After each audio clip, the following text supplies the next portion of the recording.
With that, I'll hand it over to Asher and Andrew to share more about today's topic and get it started. Hey everybody.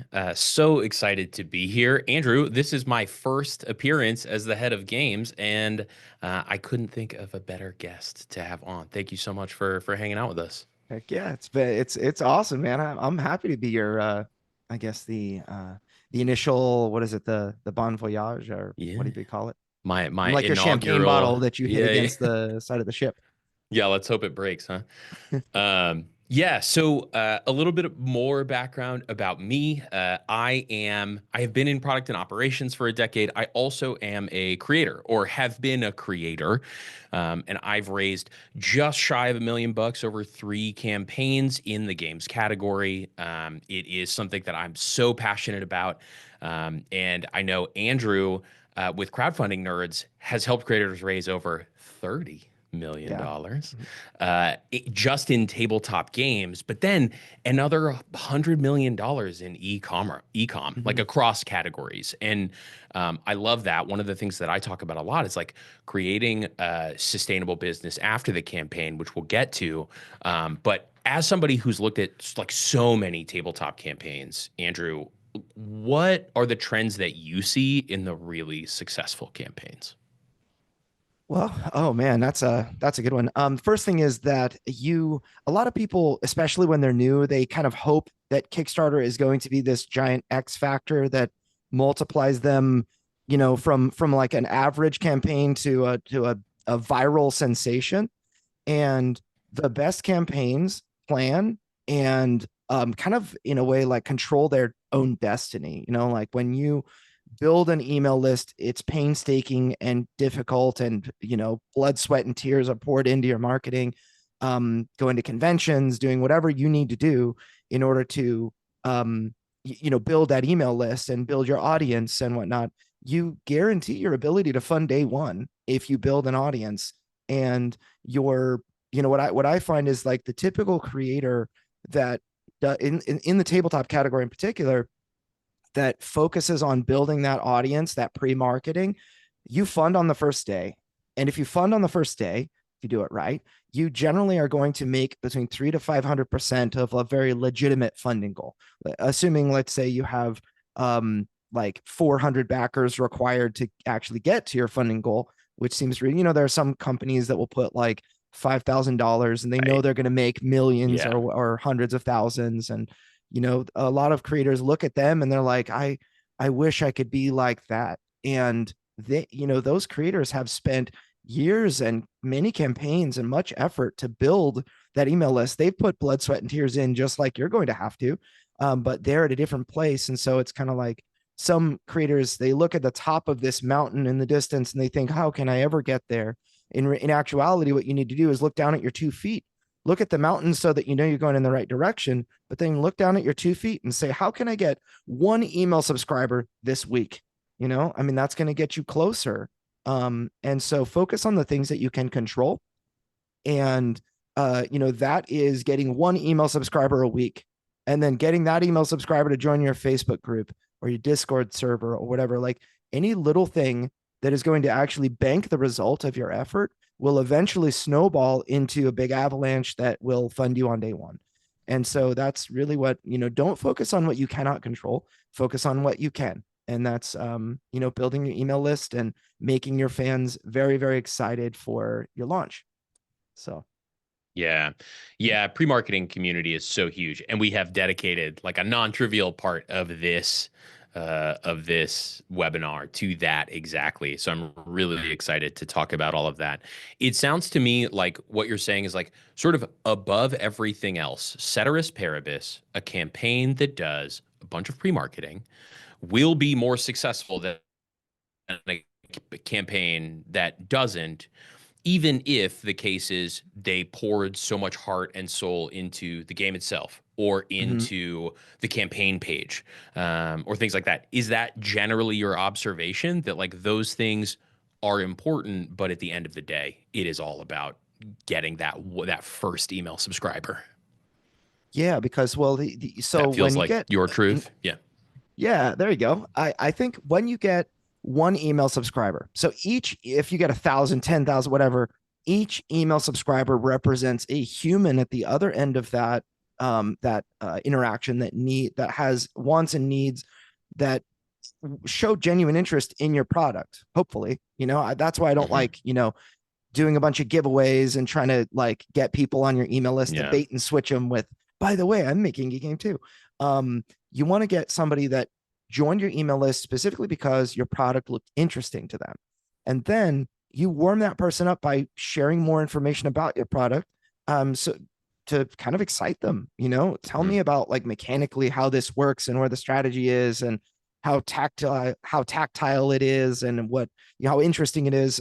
Generally, you need to demonstrate your product to me as an email list subscriber so that I become a fan of that thing and want to try it or want to just, know more. And if you do this, if you replicate this, instead of just one email, in mass, you get 1,000 email subscribers that are all interested in your product. That's a great place to launch on Kickstarter. In fact, I would go so far as to say that gaining 1,000 emails, which sounds like a lot to some people on, listening to this, I'm sure, but just gaining 1,000 emails that where every one of them joined because they were interested in your product is more effective than borrowing someone else's list of 1,000,000 emails. And I'm not that's not hyperbolic. I'm not exaggerating. You will get more mileage out of an email list that you build of 1,000 people than of some influencer that has 1,000,000 followers or whatever. Yeah, absolutely. But if you can get Cardi B to like get excited about your tabletop RPG, then like do it. I'm not saying not to. Yeah, I'm curious to know what the theme of the board game is that Cardi B is super stoked about, but maybe that's for a different webinar entirely about audience segmentation. So like abstracting out a layer, you've run 2 campaigns, right? Deliverance has done very well on Kickstarter. What key lessons did you learn from those campaigns themselves that you apply to future campaigns, to your business, to the way that you think about your games as a whole? Yeah, well, so we've raised about $820,000 on Kickstarter through 2 campaigns for Deliverance. Overall, we sold out, our first print run of Deliverance, and it's been about just over $2 million or around $2 million of sales and whatnot. And I use Deliverance as a case study for our clients, because I am not just, we take a lot of clients on and do pre-marketing and help them and, build email lists. And that's really what, like, dominantly what we do for crowdfunders. But, and I guess in addition, like, we sell stuff after the Kickstarter's over. But what I find is like, it's a case study so that I understand exactly what a creator is going through, including the agony and whatnot. In addition, I find that just being in the position I was with my very first campaign was such an important mindset to capture for as I look back on it.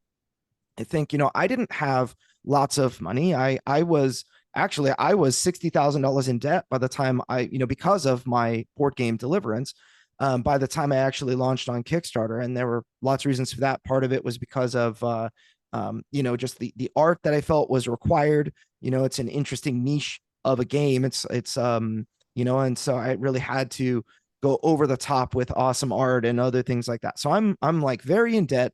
I have about $6,000 left on my home equity line of credit. And I'm like, now I have to use this to market. So I didn't have a lot of money. Now, what I decided to do was, before I made that investment, I'm like, I need to see that this product deserves to exist. It's very, very important. I think a lot of people, they think my product should exist because I want to play it. And I think that's a fine place to start. But when you're going to put in money, you should probably, build a prototype and see if other people like to play it. Right. And so what I decided to do was, before I'd spend any money in, on like graphic design and like, really nice art and marketing and whatnot, my goal was to get 1,000 email subscribers completely organically without spending a penny on ads. And I was able to do that. I was able to earn 1,100 emails on our list before we spent anything on ads. Actually, that's not true. We spent $21 on ads because, it was it was a temptation, I just couldn't help it. But we ended up earning 900 people in our Facebook group, and I was like, wow, people actually want this. The idea is good, and people want to see it implemented well, and that kind of thing. So I think first thing is that is a really important step. If you cannot get anybody on your email list, if you cannot get anybody interested in your product, then you're doing some things wrong. Maybe you're pitching it incorrectly, you're demonstrating it incorrectly. Usually, like, in fact, it's very rare that a product that somebody creates and is like, I made the thing I wanted to play. It's very rare that that thing is not good. It's not a good product, and so I find rarely is that the case. Maybe if somebody's not experienced with games at all and they're like, I want to make like Monopoly, but with different color cards. Well, that game exists already. Right. Yeah, And, totally. but I think that the organic effort should not be dismissed. It's a mystery that you're going to need to unravel for each game. It's like, how do I do this? It's like you're walking through a dark room trying not to bump into objects. Like, you're gonna make mistakes. You're gonna you're gonna fail and whatnot. You're gonna have to turn around and, it's like you're in a maze or something. It's going to be hard to build, but I mean, so is, but the nice thing is at the end of the road for me, if somebody would have just told me, you're going to fund $314,000 for your first campaign, you're going to make $141,000 in 8 hours, and your home equity line of credit and all your debt's just going to be wiped away. It would have been nice to know ahead of time. I did not receive that message from God or anything, but that's what happened. And I just kind of, in a way, you have to walk in faith. But I think that your faith comes from people want this game. Yeah. But what really, really helps is having 1,000 people that they give you confirmation bias on your email list that actually subscribe because they wanted that thing. So, yeah, totally. So how long did it take you to go from 0 to 1,100 on that email list totally organically? About 12 months. Okay. So, yeah, and there were a number of ways that we did that. First one is going to local conventions and local board game nights. Like at my local board game store, the first few people that came for my email. So my goal for myself was I wanted to get one subscriber a week to my email list and one to my Facebook group. And then it became one per day. Yeah. But I would cheat. I was like, if I got somebody on Monday nights, board game night at my local game store, to subscribe to my email list, but then they also subscribed to joined my Facebook group, that counted as two. So I was able to, cheat a little bit. And so it started at board game nights and like local conventions that I could have a little booth. I didn't have a bunch of, so I have 7 children. And that makes going to like far away conventions difficult. Pretty busy. Yes, yeah. So it's complicated. So I could only drive to local conventions. I lived in San Diego, and I went to the local Kingdom Con and S-Con and other little conventions that you might not hear about. Mainstream like Origins and Gen Con and Essen. But there are local conventions in lots of areas, and that's where I got a lot of people. Also talking on Facebook groups.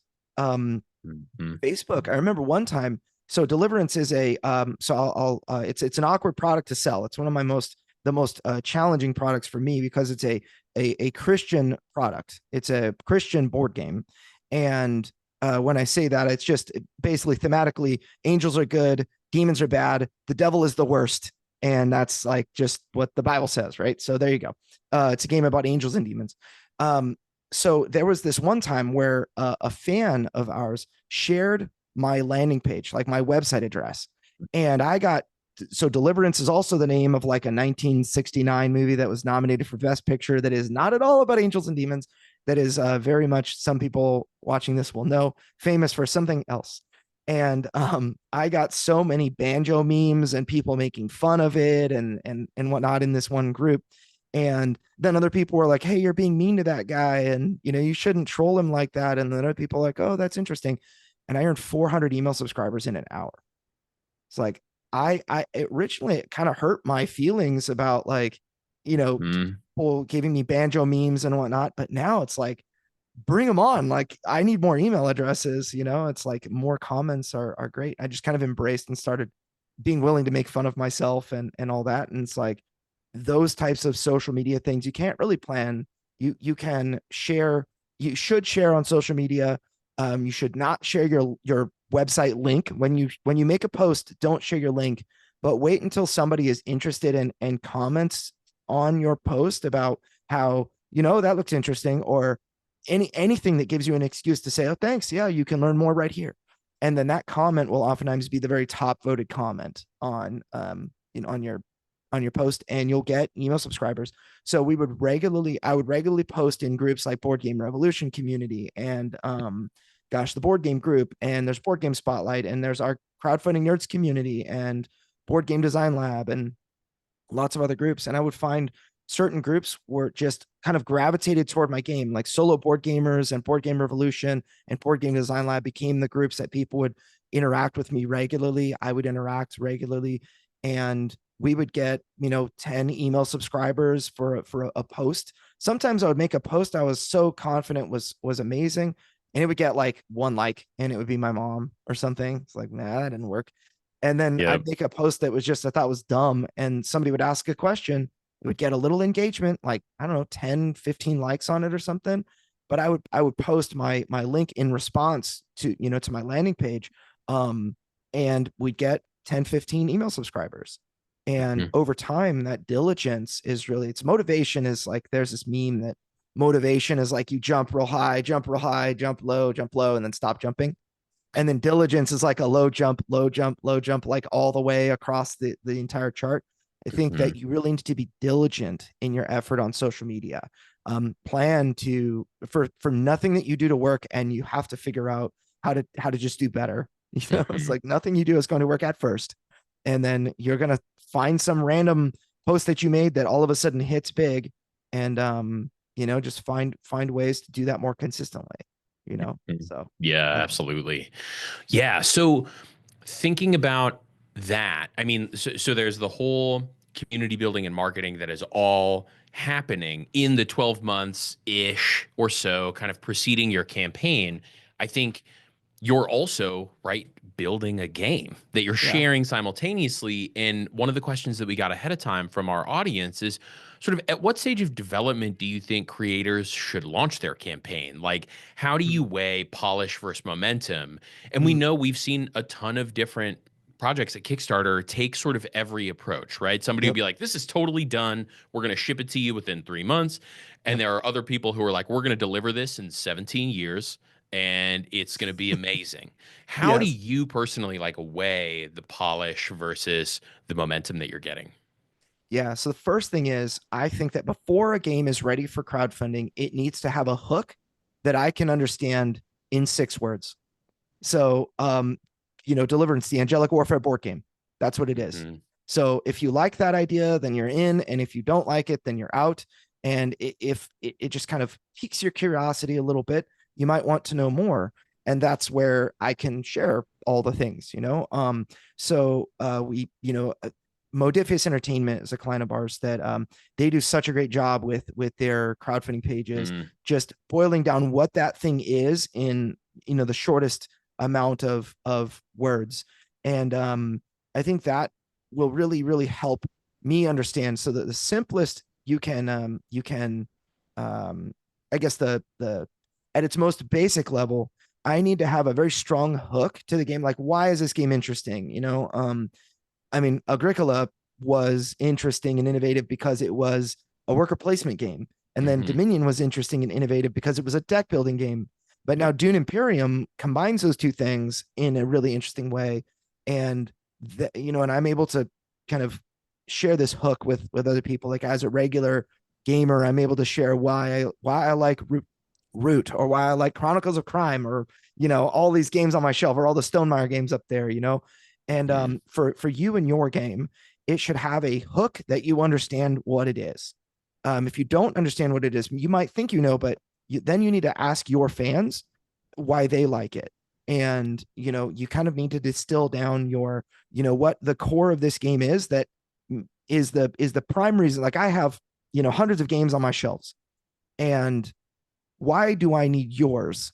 What does your game do that these games do not? And if you cannot answer that question to my satisfaction as a backer, I'm saying, then I'm unlikely to pay money for that experience, right? Because if I already have a game like yours but better, then that I won't buy. So that's the first thing, is like you need to kind of know why people would want to back the project. And then the second thing is it really needs to be play tested. If everybody's telling you that the game is great and the only people you're playing with are your friends and your family and you've played it, 30 times, that's like, I just feel like you're not quite ready. Like you need to bring your game out, send your game out into the world so that it can get critical feedback by people that don't want to not hurt your feelings. Like you need people to hurt your feelings. Like I remember play testing Deliverance. We play tested that thing 2,000 times before it actually went to crowdfunding. And that's because I felt like there was just it's such a large game, but it really felt like it needed, when somebody sat down and actually played the product at the end of the day, it needed to be like just this punchy, impactful, amazing feeling. And right now it's currently the highest rated religious game on Board Game Geek. It tops that category and was nominated for a bunch of Golden Geek awards. And it even got a Kickstarter Project We Love thing for the expansion. And I think that came from just having a really, really amazing experience. And the thing that I really, really don't want is for my clients, I really want them to have a game that looks awesome, that looks polished. It needs to, like, kind of, to answer your question, it needs to, air quote, look finished. In my opinion, you need to have maybe 40 to 50% of the game finished, but you need to have all the card backs done. And so that your gifts and your, image of the game looks like it's a finished game, even if all the card faces are blank. It's like, just don't show any of those, but I think that the key is, at the end of the day, you need to make sure that why people would back the game. So what is the hook of the game? What makes it interesting and compelling to a backer? And then you need to have a game that when somebody actually receives it, that they're delighted by it. Because I think part of the problem is, a lot of people's mindset is all related to the funding level. And it's like, oh, I just need to fund a bunch. So because it fuels the dream, it fuels that, but once that's done, you realize, oh my goodness, I have so much work to do, and you need to wrap up the work and deliver the product. And you need to encourage people that are on your email list to continue following, so that when they receive the product, they open it. They're like, they just rip it open and they have to get it to the table quickly, and they're excited and delighted by the experience in the box. Because if that doesn't happen, then your dream is just dead 2 years down the road, versus dead if it doesn't fund, right? So I need both. I need it to look fantastic, sound fantastic, and then it needs to play and give that experience that you said it was going to give. Which just requires playtesting. So those are the things, if people are not, quote unquote, ready for Kickstarter, we don't take them on as clients. Yeah, that's great advice. I mean, to me, when I have funded before, in one instance, I think we weren't ready to go live. We had a beautiful campaign page. It was gorgeous. We spent a ton of money on art, and we knew what the hook was, and we knew what the pitch was, but we felt pressure to add during the campaign to the scope of the project so that we could maintain momentum, which I don't know if we'll have time to talk about today, but there's a curve in every Kickstarter project. And we got scared as first-time creators. And so we added things to the game. And then it was really hard to deliver on those things. We did in the end, but we ended up losing money on the campaign as a result, because we felt that pressure, because our hook and our understanding of what the game was, why the audience wanted it, I think wasn't strong enough in our own minds yet. So I think that's really, really great advice. I received really, really good advice one time from actually the board game store that I was gaming on Grand at the time, and now they've moved locations and whatnot, but in Escondido. Now it's called Onboard Gaming in Escondido, but the owner told me, design your game with all the expansions in mind, like right away, and then just cut down to the content you want for your actual game, so that when you add stretch goals, it's already play tested content.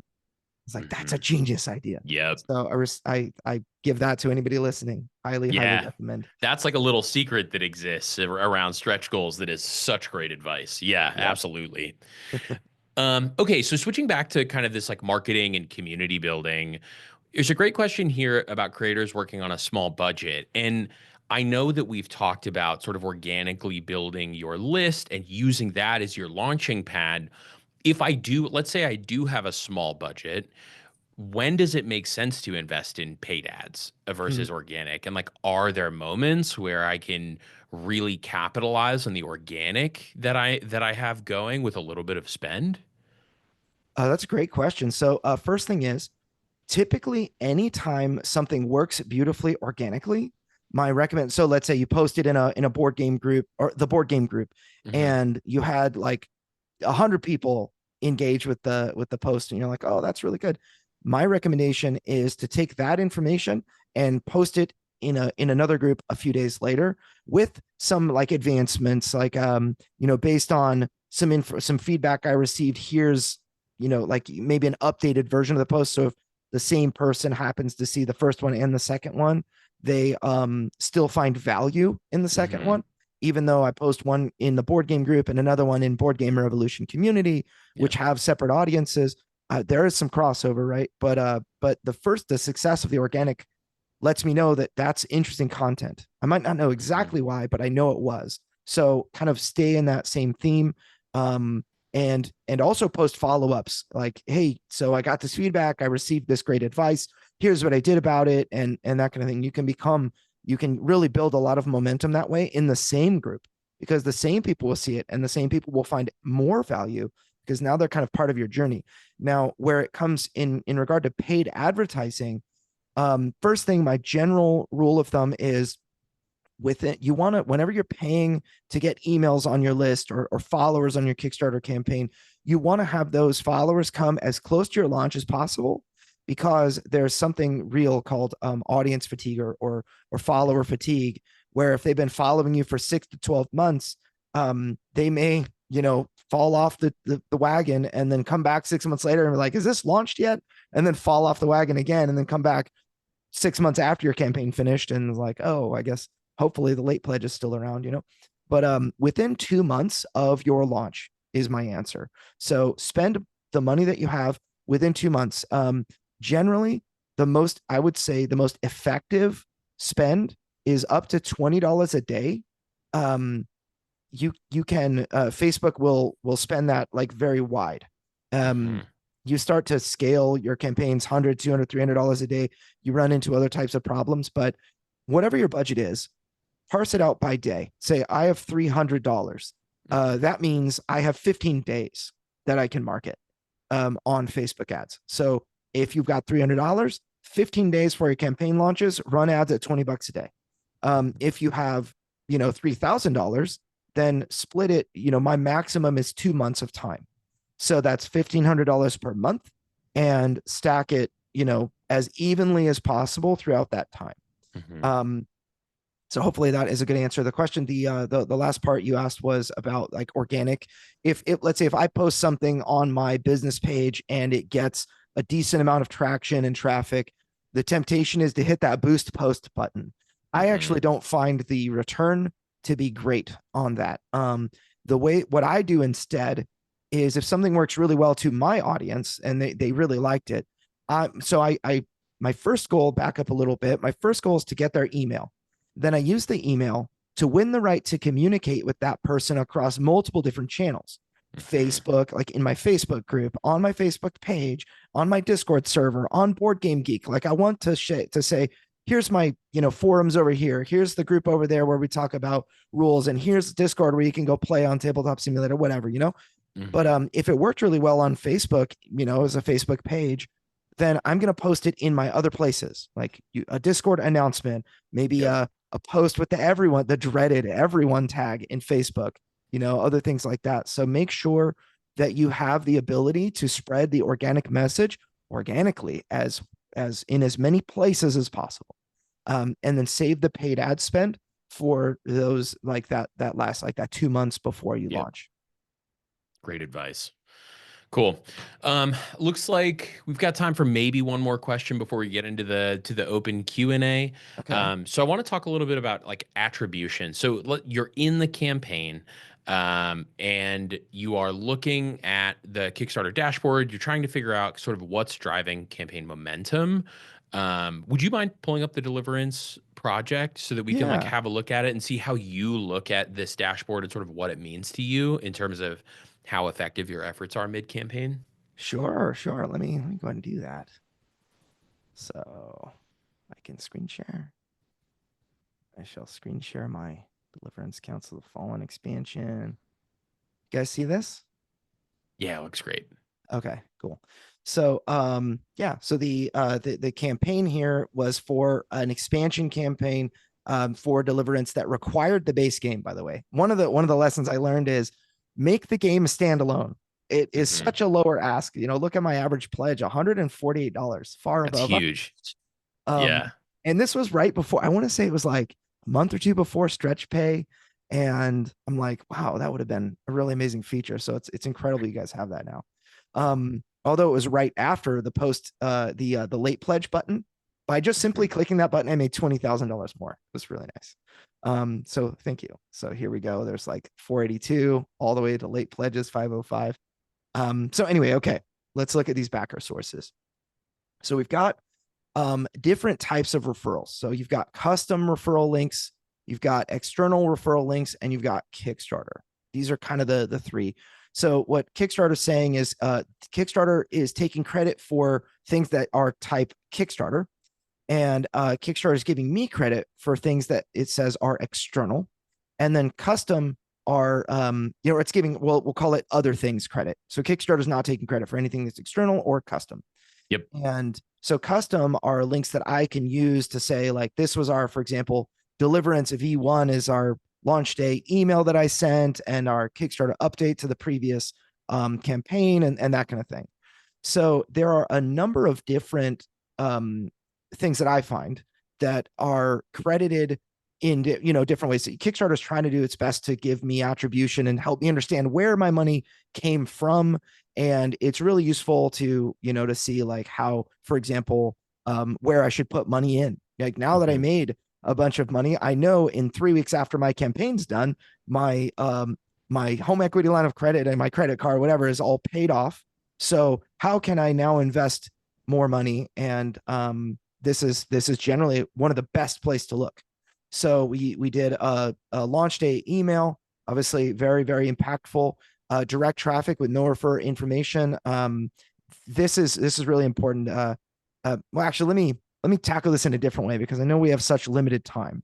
Yeah. The end from the beginning, the stat that I have found that everyone needs to know is if I bring 7 backers, Kickstarter will bring me 3 more. Okay. So if I need to bring 7 backers from my own effort. And by doing so, Kickstarter will give me 3 more. So out of 70% of the effort is mine. 30% of the effort will be bolstered by what Kickstarter does. Kickstarter's amazing systems. That is a huge, huge number, by the way, huge number. But looking at the actual metrics here, it'll say 44% was pledged via Kickstarter, and that kind of. So it gives Kickstarter credits itself a little high. Things like app search. So think about what's driving your interest. So Kickstarter's app is awesome. The search functionality is what gains the credit, and which is credited to Kickstarter, and that's fine. Like there's nothing underhanded happening here. But when you think about what is driving this person to search, most certainly your effort, right? When like I had a Facebook or a Facebook post made, or I had a Kickstarter, a YouTube reviewer review my product, or something that created interest, caused and drove that person to my campaign page to search for me. So this is 100% credited to the creator, right? And then Kickstarter discovery, totally credited to Kickstarter, right? That's just Kickstarter's system being awesome for you. We have our my website, my shop pages and homepage and whatnot. By the way, if you want to look at my landing pages and how we design them, we've designed so many. You can make them really, really flashy and fantastic. Go to playdeliverance.com and click like right at the like above the fold, like learn more, is like on Council of Fallen, you can see the way that we structure our landing pages. That's like the most robust landing page I could possibly make. But so the attribution, it's trying to tell me like how this is working, like this Babylon Bee Yep. email blast. I leveraged the Babylon Bees. 1.24 million people earned 90 backers. 1.24 million. I earned out of my originally 2,200 followers, I earned $60,000 out of 2,200 followers, and 1.24 million followers gained me 17,000. So just to kind of drive that point home as to why building your own email list is super duper important. But anyway, so a lot of this information can be distilled into the fact that and I've done this. I've figured out how many people did I acquire before I did advertising. How many did I acquire after I did paid advertising? How many people came through Kickstarter? We did that for a number of very large and very small and everything in between projects. And that's where we came up with that figure. In fact, the first podcast I ever did was on Kickstarter's referral metrics and explaining those things. And at the time, I think we settled on between 20 and 40% of all your backers come from Kickstarter. So yeah.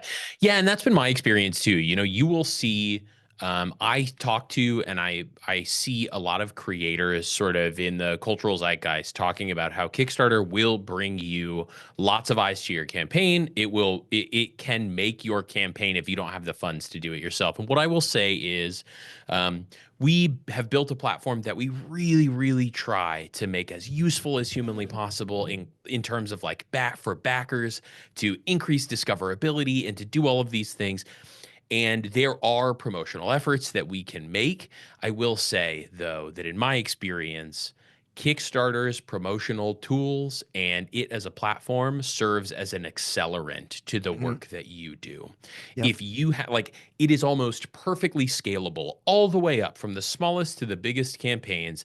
The impact that Kickstarter will have is right around the same as a percentage. And it is in line with kind of what you're saying. We will accelerate that campaign. We will add propellant to it. But Kickstarter is not a fire starter, right? It is not the thing that makes this project come to life. That's you. We are here to make sure that it is as successful as it can possibly be. And that's just a caveat that I like to give people. There is a lot of work up front, upwards of 12 months of asking for subscribers. Yeah. And by the way, when you're in that 12-month period, you know, when you're making your game and you're just right in the middle of all this work, just share what you're going through. It's rather a lonely road. As a creator myself, I can say it feels very lonely because all the math and everything inside your head, like you made RPGs, right? Yeah. Oh man, I can't imagine the math that goes on behind the scenes that nobody cares about, but you have to care about, right? And so just to be able to talk to somebody that's on the same level as you had partners, right? That you worked with. I had nobody. I had my wife. She had to listen to me all the time. So hard. And it's like, I don't understand. It's like, why is this damage 2, not 3? You know, but it's just a very lonely road. So when you can just you use, my encouragement to everybody is use social media and whatever platforms you're regularly using already. Use those as sort of an outlet for what's inside your head. As soon as something's inside your head, don't pre-plan like 30 days of content and that kind of thing. It's just, it'll feel hollow, you know, and, you know, you can do that when you're CMON or when you're whatever, Modifius or Magpie Games with, you know, and you make 10 million with Avatar or 15 million with, you know, Brotherwise Games and the, you know, the epic Brandon Sanderson RPG. Like you'll have the ability to do that when you've earned it, you know, all of that street cred. But for now, as a small creator, just tell me the things that are going on inside your head. Use social media as like a cleansing agent for all of that stuff, you know? That's kind of, that can arm you with content. Like, what do I write? It's like, just write what you're thinking about, you know, as you're thinking it, very importantly. So yeah, absolutely. All right. I think we're moving towards the Q&A portion. Yeah, Ivan? Yeah, thank you so much, Andrew and Asher, for sharing these incredible tips and insights. Yeah, so we'll be moving now to the Q&A portion of the webinar.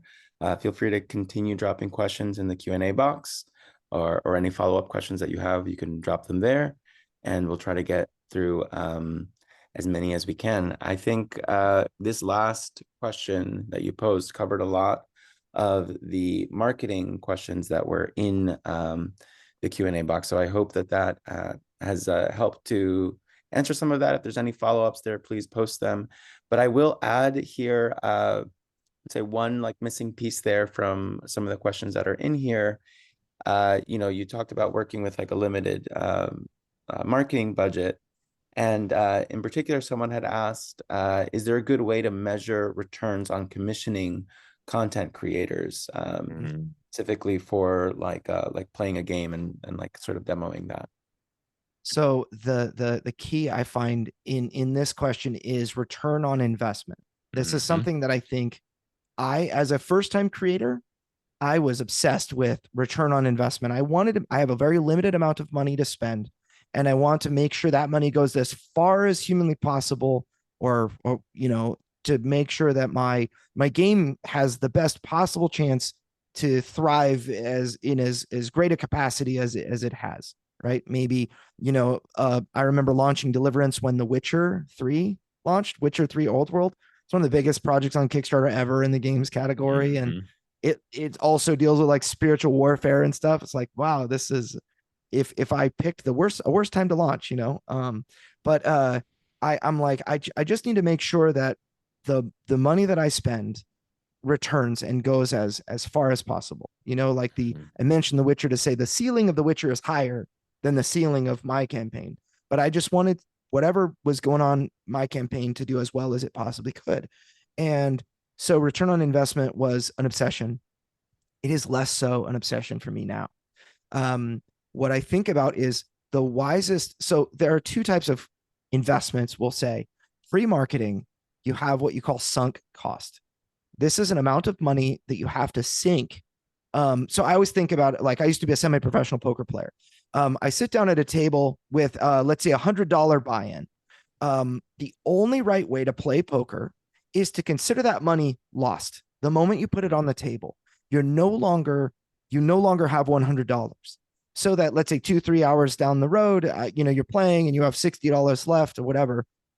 The right move, if you have to leave, is to get up and not to play one last hand and go all in and lose all of it, you know, because you just were like, oh, now's the time. And you have these outside pressures that are causing you trouble. Maybe you wanted to just get back to that 100, or, you know, there are a lot of mistakes that players make. And this is why oftentimes you should never play poker at low limit tables, because sharks will just take your money when you get impatient. The right move is to stand up, take the money and say, wow, I made $60. That's the only right way to play.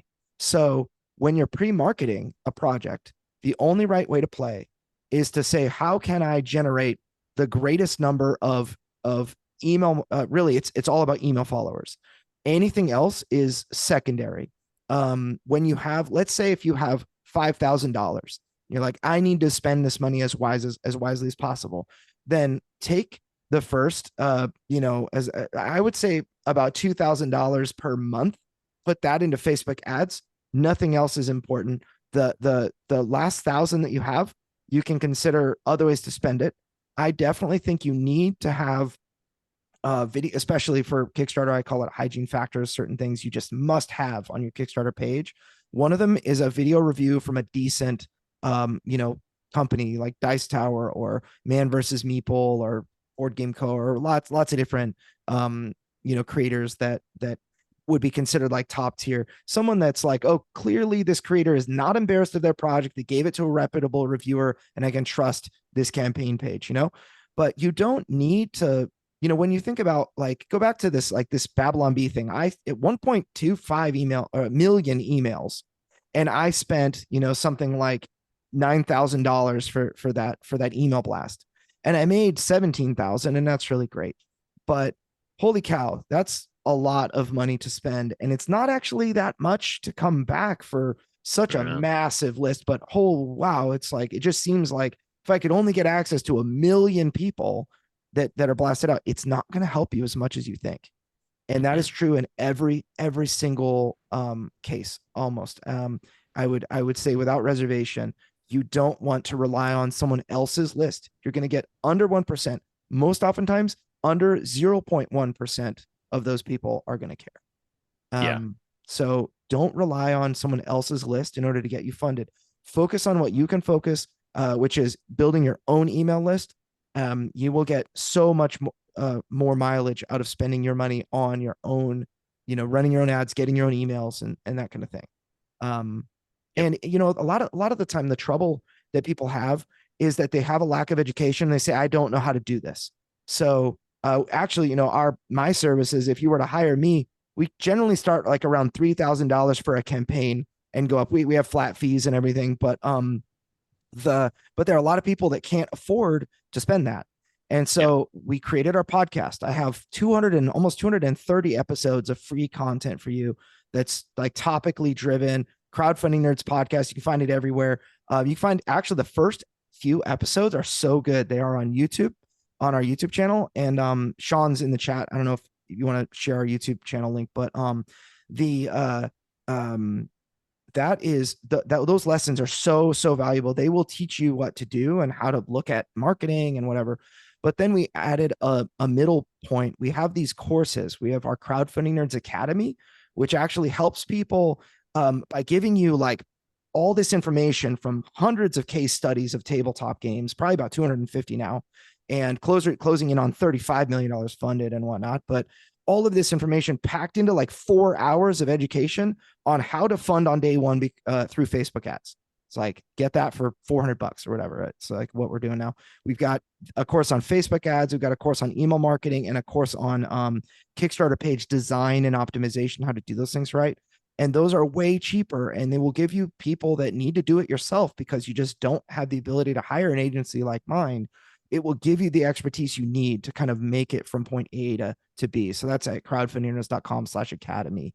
But highly recommend those courses. Put our soul into those courses. I hold nothing back on the podcast or in the courses. Yeah. +1 to the podcast for sure. I haven't looked at the courses myself, but the podcast, one of the things that I really appreciate that you do real quick is just you don't pull any punches. You're very honest every step of the way through and very forthright. So if you're looking for free resources, we did a course recently with Launchboom and this Crowdfunding Nerds podcast. They're incredible resources to get that information for free. Cool. I want to make sure we have time for another question. Yvonne, what you got? Yeah. So let's move on to rewards. In terms of setting realistic funding goals and reward tiers, can we talk about how we can take into account the additional costs like shipping, taxes, tariffs, and how to approach setting reward tiers to keep like a good profit margin for like digital rewards versus physical goods. Take this into account building your funding goal. I love that question. Andrew, I can't wait for you to answer it, but I love talking about the pricing of tiers and the psychology. Please, I'm so excited to hear what you have to say. This webinar is 4 hours, right? Yeah, right. Exactly. So yeah, first thing is, Sean, if you're in the chat, find an episode that we did on the offer, the Kickstarter offer, what we call that's a really, really core, because I'm not going to have enough time to answer this whole, just everything here. But first thing is, set a realistic funding goal that if that's all the money you made, that you could actually deliver.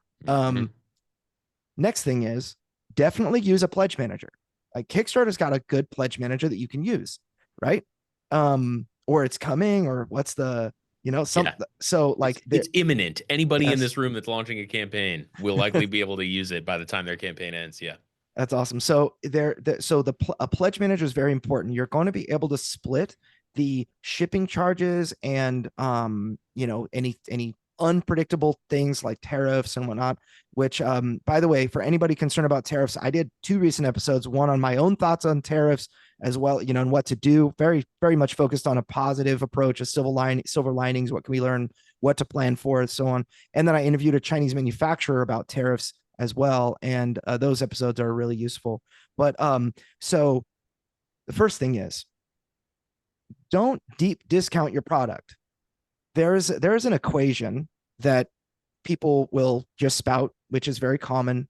which is whatever your landed cost of your product is. So let's just say I have a game that costs $8 and, to manufacture in China, and then it cost me $2 to freight it to the US.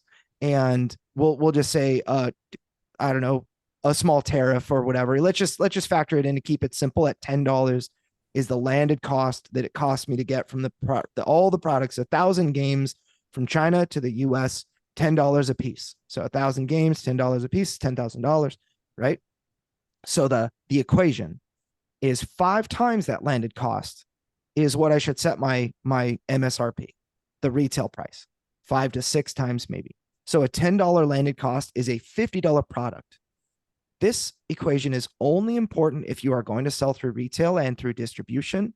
We don't have time to get really into the weeds on that, but make sure that you're not kneecapping yourself early and say like, I'm only charging $40 for this product, even though it's 50, charge $40 on Kickstarter and then $50 later.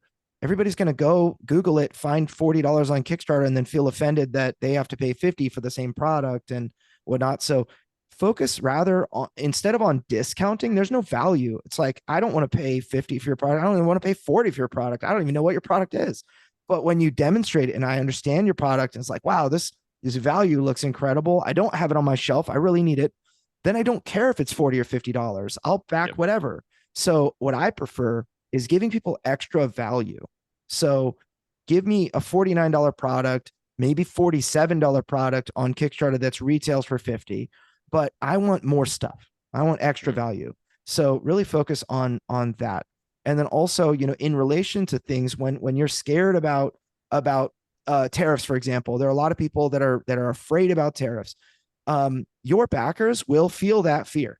Your job is to have a secure hand on the wheel. You're the captain of the ship, and if the captain's freaking out, well, the everyone else is doomed, right? So the captain needs to be able to sail confidently, and the only way that you can do that is to know your numbers. So make sure you get manufacturing quotes. Make sure you have good shipping partners. Like Bridge Distribution and Bridge Fulfillment is my shipping partner that we use for deliverance. Highly recommend reaching out to David Finn. Make sure you let him know I sent you so that I can earn brownie points with him. But there are a lot of other really great. I use Happy Shops in Germany. I use VFI Asia in Asia region. I use Zatu in the UK. I use Aetherworks in Australia. I think those are the big ones. And VFI is also the rest of the world. Happy Shops as well does rest of the world stuff for me.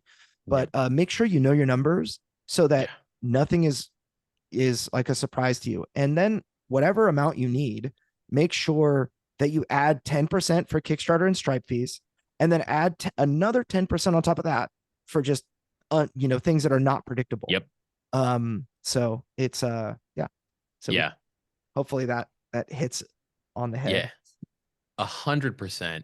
I will say, just to tack onto that, great question about how do we arrive at that total? Like, what is that number? The best way, I think it's Eric LB, or Eric Alb, not sure. What I generally encourage people to do is get real intimate with spreadsheets. You need to understand your COGS, your cost of goods sold. And like, that is a term that should live in your brain from now until your Kickstarter goes live. Understand your COGS. That is every single thing that goes into making your product. Now, when we're talking about a retail product, it's or a game like this, mass distribution, it gets a little more complicated because your COGS, your cost of goods sold, is dependent on how many units that you have, right? But you want to understand all of the writing that goes into it, the design, the individual parts of manufacturing. Take all of those things into account. Everybody that you are paying for a thing goes into a per unit formula to understand exactly what your cost is, and then use that number to dictate what the whole number is. You'll have MOQs, minimum order quantities, from manufacturers that you'll need to hit, right? So then you know what your per unit cost is. And once I know my per unit cost, then I can start building my reward tiers. And what I want to do is funnel people upwards. I want to have an equitable access point for a game. This is the cost of it. And then I kind of want to build some reward tiers beyond that that funnel value into a higher pledge tier, like Andrew so adeptly did with Deliverance, right? To get to that $146 average pledge, usually really successful campaigns, we want to see 80, 90, 100, all the way up to 120. You know that you've really maximized the value for your backers when you're above that 120 mark. You are absolutely crushing this sort of like pricing psychology of funneling from your cost of goods Yep. sold all the way up to a deluxe version of your game or whatever that higher tier ends up being. Yep. Absolutely. Yeah. Oh man, so much more to say about this. I One thing know I'll add. it's a whole thing. Yvonne, it sounded like you wanted to do one last Yeah, we have question. one more Okay, one question. last one. All right. One more question. Someone in the Q&A had asked about how the late pledges feature affects the urgency of the Oh. project. And I was wondering if Asher, you could share some suggestions here to leverage late pledges to keep momentum going and raise additional funds. Yeah, absolutely. I mean, like Andrew said, late pledges are just you just hit a button and you're making more money. So it's great for that. When it comes to urgency, if you just do a one-to-one copy of the campaign, offering two late pledges, look, generally speaking, what I'm seeing, this is anecdotal. Generally speaking, what I'm seeing is people still want to back in that moment during the campaign. They want to see that number go up. That said, I can appreciate that just as a person who's running a game campaign, you might want to offer people something special in that 30 days. That's how I operate, right? My highest tiers are sort of only available in that 30 days, or whatever your campaign length is. Make it 30 days. Uh, I agree. so what I'll say is like the reality is you can restrict what tiers and add-ons and rewards are available in late pledges, and I would encourage you to do that. Like if there is something that is extraordinarily like high value, like I said, we want to build that funnel upwards towards that higher average pledge tier. Maybe make that highest tier or that really high value tier, make it not available, right? So people can get the game, they can get this sort of like a crazy all-in tier, but this sort of sweet spot that exists for them. You want to have that available in the campaign. I don't know, and not in late pledges. I don't know, Andrew, if you have any different thoughts on that, but Yeah, I usually find that late pledge, the urgency is during the Kickstarter campaign when the timer is counting down. That's when I really, really want to get people there and everything, right? Because that's when it matters. Like that funding total means we unlock more stretch goals and other things like that for backers and the momentum and whatnot. But then when it ends, what happens, the position that I see late pledges are to capture the stragglers that have been, they're busy with life and they're doing whatever, but then they realize, oh yeah, that's right, I need to go check on that campaign I've been following and whatnot. Or maybe they see your email a few days late, like, oh, final 48 hours to back, and they find it 72 hours later. I mean, if we go back to my chart, I went from $482,242 to $484,806. So I made $2,500 by doing nothing. I didn't do any sort of marketing. I didn't, let anybody know. I had nothing that was like, telling people, back before or not after, or, I didn't have any messaging out there at all. And I caught the stragglers. And for me, that's a major, major component, is that you have done lots and lots of marketing that you're going to benefit from just simply through that late pledge feature. So make sure to enable it. Don't think too hard about it. And don't think like, oh, I don't know if this is going to offend backers or not. Usually it doesn't, unless you put it like right in front of their faces that it's like, don't worry about backing during Kickstarter. Our late pledge is open as long as it needs to be. Like that's obviously not a good way to go, right? That Kickstarter is not like some false manufactured scarcity. It's actual scarcity. Like the timer is going to end, and then the late pledge just simply gives you an answer to say, like, somebody's like, oh, am I punished for finding this campaign 10 minutes too late? And the answer now is no, you are no longer punished. Here you go. And so it's just, you're able to kind of almost celebrate the end of the campaign and then celebrate the fact that somebody else can still jump in. And it doesn't, I don't think, hurt at all your campaign funding total. That's what we've seen too. It's awesome. Yeah. Amazing. All Andrew, right. thanks so much for the time. I think Yvonne's going to close us out maybe. Yeah. Yeah, Can I yeah. say one Okay. more thing? Please. Would it be okay? I want to say, I mentioned the courses. I plugged the courses. Of course, it's Yeah. selfish. If you buy the courses, you send my children, you help feed my children. So I don't mind plugging them. But one thing, I'll mention is that until the end of the month, we actually have these courses. If you go all in on the courses, like $700 to get all 3 courses, you also get an hour of my time included.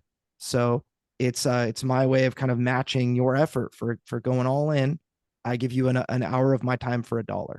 So if you want to do that, then awesome. It's crowdfundingnerds.com/academy.